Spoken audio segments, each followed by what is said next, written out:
موت آنی ہے، ہم سب نے مرنا ہے، موت کا پیالہ پینا ہے۔ آپ کبھی اس بات کا تصور کیا کریں نا کہ میری روح نکل رہی ہے، میرے کپڑے اتارے جا رہے ہیں اور مجھے غسل دیا جا رہا ہے، مجھے کفن پہنایا جا رہا ہے، مجھے قبر میں اتارا جا رہا ہے، جہنم کی کھڑکی کھل رہی ہے، جنت کی کھڑکی کھل رہی ہے، فرشتے حساب لینے کے لیے آ رہے ہیں۔ مجھے کسی نے کہا کہ جی مجھ سے گناہ بہت ہوتے ہیں،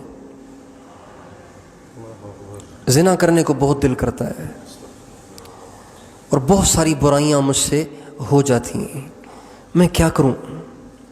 جان نہیں چھوٹ رہی اس سے۔ بیان سنتے ہیں، تھوڑی دیر اس کا اثر ہوتا ہے، پھر طبیعت ویسی کی ویسی ہو جاتی ہے، پھر برائی کے بہانے ڈھونڈتا ہوں، تو کیا کروں میں نے ان کو یہ طریقہ بتایا۔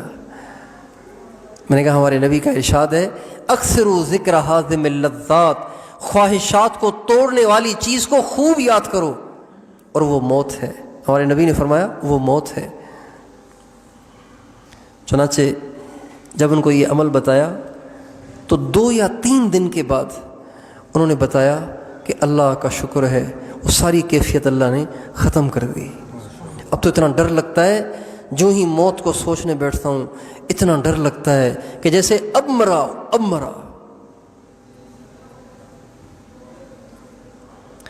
میرے دوستو، جب کوئی قریبی رشتہ دار مر جاتا ہے نا تو انسان کو موت بڑی یاد رہتی ہے۔ جس دن کوئی قریبی رشتہ دار مرا ہو اور دل کو اس کا صدمہ ہوا ہو، اس دن کوئی ننگی فلم دیکھتا ہے؟ اس دن کوئی ڈرامہ دیکھتا ہے؟ اس دن کسی کا گناہ کرنے کو دل کرتا ہے؟ اس دن کسی غیر محرم کو ٹکی باندھ کے دیکھتا ہے؟ اس دن بدماشی عیاشی کرتا ہے؟ اس دن برائی کی طرف دھیان جاتا ہے؟ نہیں جاتا، اس لیے کہ ابھی حادثہ پیش آیا تھا دوسرے کی موت کا۔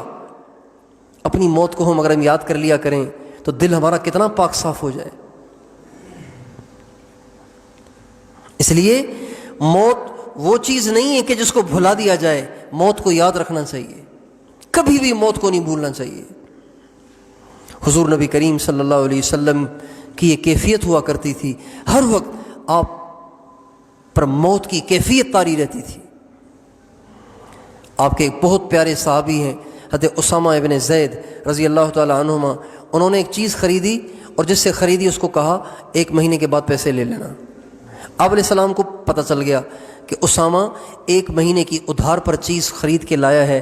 آپ علیہ السلام نے صحابہ کے سامنے بھرے مجمع میں فرمایا، لوگو ان اسامۃ لطویل الامل، اسامہ کی امیدیں تو بہت لمبی ہو گئی ہیں، 1 مہینے تک اس کو جیتے رہنے کا یقین ہے، حالانکہ میں اللہ کا محبوب ہوں، مجھے اتنا بھروسہ نہیں ہے کہ 1 قدم اٹھاتا ہوں اس کو زمین پہ رکھ سکوں گا یا کہ نہیں، لقمہ منہ میں ڈالتا ہوں پتہ نہیں اس کو چبا کے نگل بھی سکوں گا کہ نہیں۔ ہم کتنے موت سے غافل ہیں، کتنے قیامت سے غافل ہیں، کتنے جہنم سے غافل ہیں، کتنے جنت سے غافل ہیں۔ اس کا شوق تو ہے کہ میرا بنگلہ عالی شان ہو، جیسے ڈاکٹر صاحب والوں کو اللہ نے حجرہ دیا ہے نا، میرا بھی حجرہ ہونا چاہیے، 1 ایکڑ میں میرا بھی تو حجرہ ہونا چاہیے۔ بھائی 1 ایکڑ میں نہ صحیح تو آدھے ایکڑ میں تو کم از کم ہو، میرا بھی تو حجرہ ہو۔